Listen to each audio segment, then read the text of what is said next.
नमस्कार, स्वागत है आप सभी का राज्यसभा टेलीविजन की खास पेशकश गोष्ठी में। मैं हूं स्वाति भाटिया रावत। आज गोष्ठी का कारवां आ पहुंचा है तिलोनिया गांव में, राजस्थान के बेरफुट कॉलेज के तिलोनिया कम्युनिटी रेडियो स्टेशन में। आज हम ये जानने की कोशिश करेंगे कि यहाँ की हस्तकलाओं को किस तरह के यहाँ के कारीगरों ने आज तक बचा के रखा है। इस चर्चा में भाग लेने के लिए हमारे साथ स्टूडियो में खास मेहमान मौजूद हैं। आइए इनसे आपका परिचय कराते हैं। हमारे साथ है बिदाम देवी, जो कि पैच वर्कर हैं और साथ ही ये तिलोनिया गांव की रहने वाली हैं। आपका स्वागत है। इनका साथ देंगे जहूर मोहम्मद, जो कि सामाजिक कार्यकर्ता हैं और साथ ही ट्रेडिशनल वीवर भी हैं। आपका भी स्वागत है। इनका साथ देंगी राज कंवर जी, जो कि सिलाई कारीगर हैं और आप बहारू गांव से हैं। साथ ही राम निवास जी, जो कि बेरफुट कम्युनिकेटर हैं। आपका भी बहुत बहुत स्वागत है। आपका भी बेरफुट कॉलेज में बहुत बहुत स्वागत जी, धन्यवाद। और ये बेरफुट कॉलेज खास तौर से गांव के ग्रामीण लोगों की अपनी सूझबूझ से चल रहा है, तो हम ज़रूर इस पे बात करेंगे कि हम किस तरीके से अलग अलग चीज़ें हो रही है। और आप खास तौर से गांव की परंपरागत ज्ञान को समझना है, तो एक बार फिर से आपका स्वागत। जी, thank you so much, thank you so much. अच्छा, चर्चा शुरू करने से पहले हम ये जानना चाहते हैं कि आखिर हमारी हस्तकलाएं हैं क्या। तो सबसे पहले मैं बिदाम देवी जी आपसे जानना चाहूंगी कि आप पैच वर्क करती हैं, क्या होता है ये, किस तरह से करती हैं? पैच वर्क तो गाँव की औरतें आवे, गरीब महिलाएं ना काम दिया, कटिंग भी करा, बचावा भी हाँ, बिना सीखा भी हाँ, और ब्याह को सीख भी लिया। फूल बना बस बिना कटिंग कर जमा दिया, तो औरतें बना लिया फूल बोले बिना। अच्छा अच्छा। गरीब आदमी ना रोजगार मिले तो चौको चल को गाड़ी को, यानी कि आप रोजगार मिलता है, आप सिखाती भी हैं हाँ, और सीखती भी हाँ। तो जो हम लोग सूट पे पहनते हैं, इतने बड़े बड़े पैच वर्क होते हैं, कुछ पत्ती बनी होती है, हाँ, कुछ मोर बना होता है, ये सब आप लोग हाँ, मैं ही करा। अच्छा, और उसको फिर हम लोग कहीं पे भी लगा सकते हैं, वैसा वाला पैच वर्क कहीं भी लगा दे। हाँ। अच्छा, राज कंवर जी, आप सिलाई की कारीगर हैं, क्या होती है सिलाई, किस तरह की करती हैं? जैसे कपड़ा आते हैं तो उसको कपड़ा को लेते हैं, उसको नापते हैं, नाप के फिर देखते हैं कुर्ता कितने में बैठते हैं, सलवार कितने में बैठते हैं। अच्छा। तो उसने लेके फिर उसकी कटिंग करते हैं। कटिंग करते हैं, जैसे गाँव में गरीब महिला है तो वह आती है, तो हम काट के डोरा धागा सब हुक बटन हम ऑफिस से देते हैं। तो देखने के बाद में वो घर पे ले जाती है, तो उसमें टाइम निकालती है कि कितने टाइम घर का काम करना चाहिए मेरे को और कितने टाइम में सिलाई का करना चाहिए। तो उससे न्यूनतम मजदूरी का हिसाब उसकी रेट निकाली हुई, जैसे 5 कुर्ता बना लेते हैं, 6 कुर्ता बना लेते हैं, तो उसको मजदूरी भाई दिन भर में इतना कुर्ता बन जाता है। फिर तो उसके टाइम है, जैसे वह दिन भर काम करेगी तो अच्छा पैसा मिलेगा, जैसे 2 घंटा ही काम करेगी तो कम होगा।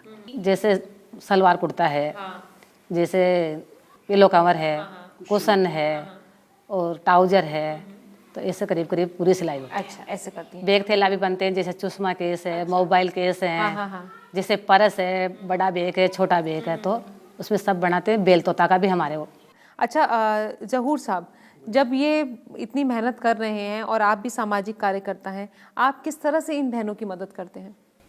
इनकी मदद करते हैं, साइज इनको बताना पड़ता है और अलग अलग डिज़ाइन और कलर वो चूज करते हैं ना, तो वो सब कुछ इनको बताना पड़ता है। अच्छा। और हर साइज भी जो है इनको इंची टेप से हो या मीटर से हो या फीता से हो, जो भी हमारे पास अवेलेबल सामान होता है उनसे इनको बताते हैं। क्योंकि आप दोनों वैसे अनपढ़ हैं, कुछ टाइम तक तो इनको नंबर सिखाए जाते हैं, उसके बाद में ये थोड़ा थोड़ा पहचानने लग जाते हैं। तो पूरा नाप, कुशन कवर हो, पिलो कवर हो, मसन कवर हो या बेड कवर हो या बेड शीट हो या जैकेट हो, मतलब हर, या शोल्डर बैग हो, कुछ भी हो, सबका नाप होता है। वो उसी में इनकी हम थोड़ी मदद करते हैं। अच्छा, वो करवाते हैं, उसके बाद फिर उसको सामान को बाहर मार्केट में बेचने में मुझ पर मदद करते हैं। अच्छा, आप राम निवास जी, आप बेरफुट कम्युनिकेटर हैं और साथ ही आप पपेट मेकर भी हैं और पपेट थिएटर भी करते हैं, तो काफ़ी सारी कलाएं आपके साथ जुड़ी हुई हैं। सबसे पहले तो हमें, आप बेरफुट कम्युनिकेटर हैं, बेरफुट कॉलेज क्या है, इसके बारे में बताइए। बेरफुट एक प्रतीक है गांव के वंचित लोग, जो पढ़े लिखे नहीं होने की वजह से, जो उनकी गरीबी की स्थिति की वजह से, जो सामाजिक कारणों की वजह से पीछे रह गए हों, उन लोगों के सीखने की जगह। और ये जो है जो आपके साथ छोटे रामनिवास जी हैं, ये किस तरह से मदद करते हैं इन लोगों की? यहाँ पर एक संचार विभाग है, वहाँ पर 7-8 लोग काम करते हैं। दिन में कठपुतली बनाने का काम करते हैं और कठपुतली यहाँ पर 8-10 तरीके की कठपुतली हम चलाते हैं। दस्ताना कठपुतली भी है, छड़ कठपुतली भी है और बड़ी बांस की बड़ी कठपुतली भी है, मास्क भी है।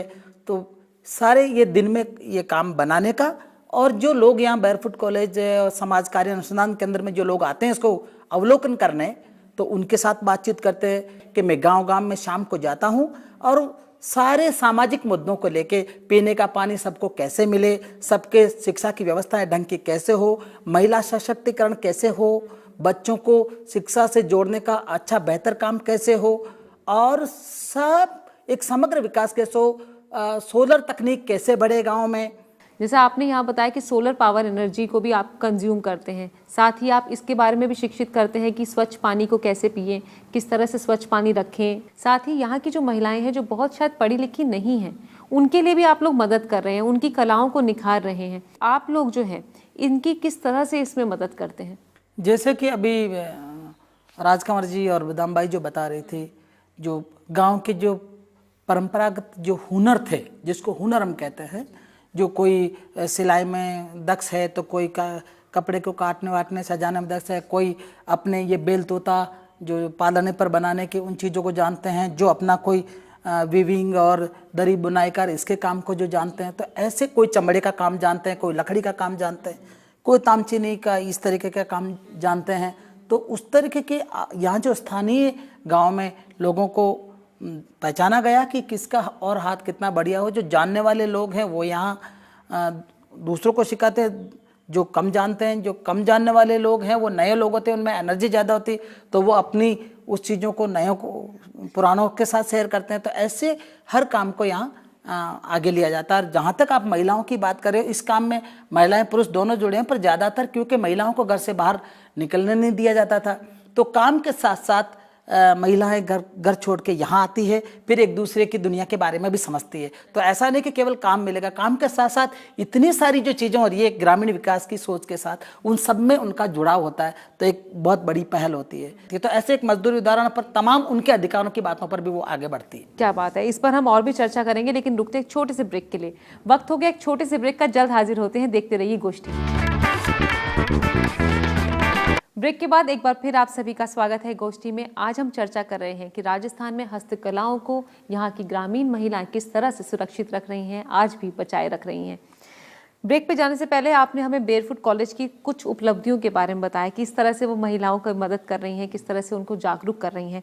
मैं ज़हूर साहब आपसे जानना चाहूँगी कि आप लोग इन महिलाओं के साथ काम करते हैं जो बहुत पढ़ी लिखे तबके की नहीं हैं, तो कितनी दिक्कतों का आपको सामना करना पड़ता है? सबसे पहले तो महिलाओं की दिक्कत आती है घर से बाहर निकलने का। हमारे ग्रुप बने हुए हैं, उन ग्रुपों में जाकर के हम बात करते हैं और फिर उन्हीं महिलाओं के साथ में चर्चा भी करते हैं।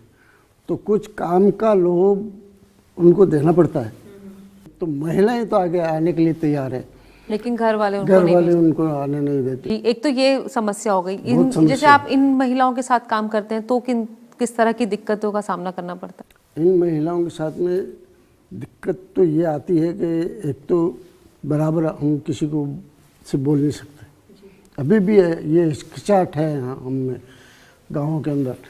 और दूसरा, कभी कभी काफ़ी लोग ऐसे भी आ जाते हैं जो इनको घूंघट निकालना पड़ता है और करना पड़ता है, तो नाप में, सिलाई में, हर काम में दिक्कत तो आती है। तो हर मंथली इनके साथ में बैठक होती है और उनके साथ में सबके साथ में चर्चा होती है। सास होगी वो भी उस मीटिंग में आएगी, बहू होगी वो भी उसी मीटिंग में आएगी। तो जब सामने आपस में चर्चा होगा, मेलजोल का ताल्लुक होगा और देखेंगे ये महिलाएं कितनी अच्छी काम करती है, ये महिलाएं कैसे आती है, वो महिलाएं कितनी दूर से आती है, ये लोग, इनका रहन सहन कैसा है, तो एक दूसरे का संपर्क भी होता है। महिलाओं के जरिए ही ये सब कुछ आगे आने का वो तरीका इसी तरह से अच्छा, आप बताइए बिदाम देवी जी, जब आप ये पैचवर्क करती हैं या अपना आप की ये कला जो है, ये कला आपने कहाँ से सीखी? कला गाँव में तो कोई फाट गया तो कारी दे ली। अच्छा। और कोई सिलाई आओ तो सिलाई कर लियो। अब अट्टा आ रही सीखियो सारो काम ही औरता। अड्डा कहीं पहली 2 महीने की ट्रेनिंग चली। अच्छा। तो ट्रेनिंग का महीना एक तो जान कोई आप जान को मास्टर रहे तो और महाराज जान की औरत आती गाँव में तो बिन सिखाता छोटो मोटो फूल काट देता जमार देता इन तुरप इम डोरा डाल तो 5 दिन की रात को 10 दिन की रात तो बस ट्रेनिंग अट्टा ही देता। अच्छा, यानी कि किसी ने आके आपको ट्रेनिंग दी और आपने उनसे सीखा, उन्होंने कहा कि आप इसे सिलाई करके दिखाओ। हाँ। तो आपने सिलाई करते करते वो सीख लिया। सीख लिया तो बाद में सीख लिया तो पचा धीरे धीरे आभा आ गई। तो कोई पर्दा भी बनावे, कोई कुशन बनावे, कोई पिल्लो कवर बनावे, कोई बेड कवर बनावे, हर तरह को काम अट्टे यार सीखी है। आपने सीखा है हर तरह का काम। राज कंवर जी, जब हम बात करें कि इस काम के पीछे कितनी मेहनत है, कितनी लगन है, कितनी शिद्दत है और कितनी तकलीफ है? तकलीफ तो कहीं जब गांव से आया जिधर तो बहुत ही तकलीफ ही कि गांव का मायने हम राजपूत जाति में राजपूत हैं। तो राजपूत को हमारे घर पे तो जैसे मटकी खा लिए तो पानी भी नहीं पिलाते। आदमी यहाँ से काम पे जाते, फिर रात को पानी लाते, पहले गैस वैस तो हाँ नहीं लकड़ियाँ लाता तो बाड़ा में से लकड़ियाँ तोड़ के लाते तो खूब परेशानी आती। तो फिर अठे संस्था में काम करता तो फिर मैं भी अठे नहीं देखा कि भाई आप अठे रहे वहाँ संस्था का मायने तो कुछ पानी वानी की दिक्कत नहीं आई ली। तो फिर अठे रेबल आ गया तो करीब करीब 20-25 साल हो गई। तो अठे रेमा तो अठे आया बाद का मायने एकदम खुला माहौल मिल गया। हम पानी भी भरते हैं, हम ऑफिस भी जाते हैं, किसी का घूंघट भी नहीं निकालते हैं, आराम से घूमते हैं फिरते हैं, कोई दिक्कत नहीं होती है।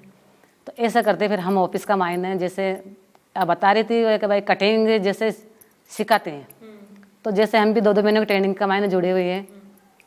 तो वह नाप के कपड़ा देते हैं तो हमारे को क्या बिल्कुल अनपढ़ है, हमारे को साइन भी नहीं आते थे। तो इंची टेप का नाप तो आना बहुत दूर है तो ऐसे बताते हैं तो ऐसे गनते 1 2 3 4 तो गन के इंची टेप का नाप सीख लिया। तो फिर बताते हैं कि इतना इंच का कपड़ा लेना है, इतना इंच का कुर्ता काटना है या इतने इंच की सलवार काटनी है। तो उसी हिसाब से हम काटते थे। तो ट्रेनिंग का मायने करीब करीब सीख गए हैं। तो हमारे को साइन करना सिखाया कि बैंक से आपको पैसा नहीं मिलेगा, साइन करने सीखो। तो कुछ साइन कर लेते हैं और कुछ नहीं जानते। जैसे अब काफ़ी काम कर लेते हैं। जैसे गाँव की महिला आती है तो उसको कटिंग कर भी देते हैं और उसका जो सामान आते हैं उसको लेते भी है तो उसकी देखभाल भी करते हैं कि अच्छा है कि नहीं है, जैसे चेक का काम करते हैं। तो ये सही है कि सिलाई गलत सिलाई है तो गलत होते हैं तो वापस करवाते हैं। और बाकी जैसे कोई ज़्यादा जल्दी खा तो हम भी कर लेते हैं सिलाई हमारे। तो जैसे परंपरा चलती आ रही है, ये जो आप लोगों ने झूमर बना रखे हम देख रहे हैं हमारे पीछे हैं, ये तोता मैना, ये सब जो झूमर बनाए हैं ये कौन बनाता है? ये पहले है जैसे शुरू से तो ऐसे जैसे कटिंग करते हैं कपड़ा की तो उसमें से जैसे कुर्ता का गला निकालते हैं तो उसमें ऐसे दो लड़ते हैं तो जैसे चिड़िया जैसे बन जाते हैं। जैसे बाजू का कटिंग करते हैं तो उसी हिसाब से उसको सिलाई करके और ये बनाया। यानी कि जब आप कटिंग करती हैं, आप बाजू और कुर्ता या गला कुछ बनाती हैं तो उसमें जो कतरन बच जाती है उस कतरन को आप इतने अच्छे सुंदर तरीके से पक्षी का रूप देती हैं। यानी कि कोई भी कपड़ा, कोई भी कतरा आप वेस्ट नहीं जाने देते। बहुत बढ़िया। वैसे यहाँ की परंपरा में ये जो तोता आप देख रहे हैं, ये जब बच्चा पालने में झूलता है उस समय ये गांव में दादियाँ जो बना के बच्चे के वहाँ डाल देती तो लाल चोंच और हरा रंग देखने से वो बच्चा उसके साथ खेलता था। ये था हमारा ट्रेडिशनल नॉलेज, परंपरागत समझ। उसके बाद ये दूसरी चिड़ियाएं जोड़ के इसको इस तरीके का सजावट का रूप दिया। अभी ये रोजगार का साधन भी बना तो ऐसे आगे बढ़ा। तो इस तरह से कला ने अपना एक नया रूप लिया, एक नया अपना मुकाम हासिल किया। ये तो बहुत ही इंटरेस्टिंग स्टोरी है इसके पीछे। आपके पास तो बहुत सी चटपटा सामान है, आपके पास बहुत सारा मटेरियल है बताने के लिए। तो कुछ ऐसी बातें बताइए हमें जो हमें बताएं कि इनके ट्रेडिशन के पीछे क्या कहानी है। आज भी गांव में बहुत सारी चीज़ें अब धीरे धीरे वो खत्म हो रही है। लोहारी का काम है, खाते का काम है, चमड़े वाले का काम है और ये सिलाई वालों का काम है या उस बुनाई का काम है। इस तरीके के बहुत सारे अलग अलग काम है जो आज खत्म होने का कगार पे है। कम से कम इस तरीके की बात होने से 2 चीज़ हुई। एक तो लोगों को रोजगार मिला, उनका आत्मसम्मान बढ़ा और दूसरा वो दूसरी दुनिया को समझे आगे बढ़ के तो अपने अधिकारों के बारे में जाने। तो दोनों चीज़ साथ साथ चली। आर्थिक स्थिति भी ठीक हुई, दूसरे लोगों से जुड़े तो अपना एक अलग जुड़ाव हुआ और अपना एक आत्मविश्वास आया। तो ये साथ साथ हुआ है। क्या बात है। इस पर हम और चर्चा करते हैं, रुकते हैं एक छोटे से ब्रेक के लिए। वक्त हो गया एक छोटे से ब्रेक का, जल्द हाजिर होते हैं। देखते रहिए गोष्ठी। ब्रेक के बाद गोष्ठी में एक बार फिर आप सभी का स्वागत है। ब्रेक पे जाने से पहले हमने काफ़ी इंटरेस्टिंग स्टोरी समझने की कोशिश की कि आप लोग किस तरह से काम करते हैं, किस तरह से मेहनत करते हैं। अच्छा, मैं आपसे जानना चाहती हूँ राज कंवर जी, जब आप ये सब काम करती हैं तो क्या आपकी मेहनत का सही फल आपको मिलता है, यानी कि जो आपकी लागत है उसका सही दाम आपको मिलता है? हाँ जी, सही दाम मिलता है हमारे को। और सरकार कुछ मदद कर रही है आपकी इस काम को करने के लिए, या आपको प्रोत्साहन देती है? शुरू के दौर में ये ज़रूर जो मंत्रालय है, ये खादी ग्रामोद्योग मंत्रालय जो है, उसकी तरफ से खूब मदद हुई थी शुरुआती दौर में, और कुछ ऑक्सफाम वगैरह के उसके ट्रेनिंग के लिए भी कुछ सपोर्ट हुए थे। पर अब ये अपना चल पड़े और यहाँ से लोग सीख के अपने गाँव में ऐसे हैंडीक्राफ्ट के बिजनेस अपना भी शुरू कर लिए। अच्छा जहूर साहब, ये बताइए कि जब वेजेस हम तय करते हैं, कितना दाम कौन से सामान पे, क्योंकि आपने बताया कि बहुत पढ़ी लिखी नहीं है, बहुत इस तरह से माइंड नहीं रखती है कि अपने वेजेस खुद समझ सकें, तो आप उसमें किस तरह से मदद करते हैं इनकी? वेजेस तो हम जो मटेरियल खरीदते हैं, कच्चा माल, उन सब के बिल आते हैं हमारे पास। उन सब की रेट हम एक चार्ट बना रखा है, उस पर लिखते हैं। और जब हमको किसी चीज़ का वेजेज निकालना होता है तो उसका सबसे पहले तो वेजेज हमने कितने रुपए मीटर माल खरीदा वो ले लेते हैं। उसके बाद कितना कटिंग में जाएगा, कितना उसमें जाएगा वो ले लेते हैं। उसके बाद में कुछ ट्रांसपोर्ट का ले लेते हैं, थोड़ा बहुत संस्था का भी इसमें कुछ अंश रखते हैं, जिससे क्या खाना पीना, आना जाना, पोस्टेज वोस्टेज, उन सब का एक अंश उसमें डाल देते हैं। और फिर उस जो लेबर होता है उसका पूरा लेबर न्यूनतम मजदूरी के हिसाब से उसी पीस का निकालते हैं जो पीस हमने बनाया है। तब आप ये तय करते हैं? तब हम ये तय करते हैं। अच्छा, तो ये जब ये मार्केट में बेचने जाते हैं सामान, तो आप कहाँ बेचते हैं इसको? सीधा आपकी डीलिंग कहाँ होती है? सीधा पहले तो हमारा ये शॉप है यहाँ पर, इसमें होता है। अब इसके बाद में जो माल बचता है एग्जीबिशन होता है। एग्जीबिशन में जाते हैं, वहाँ पर वही महिलाएं जाती है जो काम भी करती है, और जो इस शॉप को देखता है या इस प्रोग्राम को देखता है वो सब वही जाते हैं। उनको वहाँ पर देखने को मिलता है, और कुछ डिज़ाइनें भी वहाँ से सीख करके आते हैं, वही हम यहाँ प्रपोज भी करते हैं। बिदाम देवी, ये बताओ, जैसे अभी मोहम्मद साहब ने बताया कि आप लोग वहाँ जाते हैं, कुछ सीखते हैं एग्जीबिशन में भी, कभी आपने खुद अपनी एग्जीबिशन देखी है? जावा ना, जाते हो? जाओ, 2 बार बेंगलोर जाई आई। अच्छा। 2 बार बम्बई जाई आई। अरे। और दिल्ली और जयपुर तो जाता ही रहा। हाँ हाँ, तो कैसा लगता है वहाँ जाके? ठीक लगा। बाहर ईशान की दुकान लाग रही, जान दुकान लगावा ठेठ तोड़ी, अलग अलग, कोई बैग की लगाओ, कोई बेड कवर की लगाओ, कोई चुन्नी की लगाओ, कोई कुर्सी की लगाओ, और मेला में लगाओ, जान आराम सब लगाओ दुकानें। और ग्राहक आवे जो ब्याह का जान पर्सन आवे, जान चीज लेता रहे, और बढ़िया लगा, खूब होगा, खरीदारी भी सही होगा। अच्छा। हाँ, खूब माल निकला वहाँ को। अच्छा, तो कैसा लगता है आपको जब वो ग्राहक आते हैं, आपके सामान को देखते हैं कि अरे इतना सुंदर है? सामान देख के खरीदे, ठीक लगा मन। अच्छा लगता है? हाँ, अच्छा लगा। अच्छा, आप राज कंवर जी, आप जाती हैं अपनी एग्जीबिशंस में? नहीं, मैं तो नहीं गई। नहीं गई। आपके घर में कौन कौन है? मेरे घर में मेरा पति है, 2 बच्चे हैं, मैं हूँ, बच्ची ससुराल है। अच्छा, तो आपने क्या ये कला आगे भी सिखाई है? आगे सिखाते हैं ना, गाँव की महिला को आती है तो उसको सिखाते हैं। अच्छा।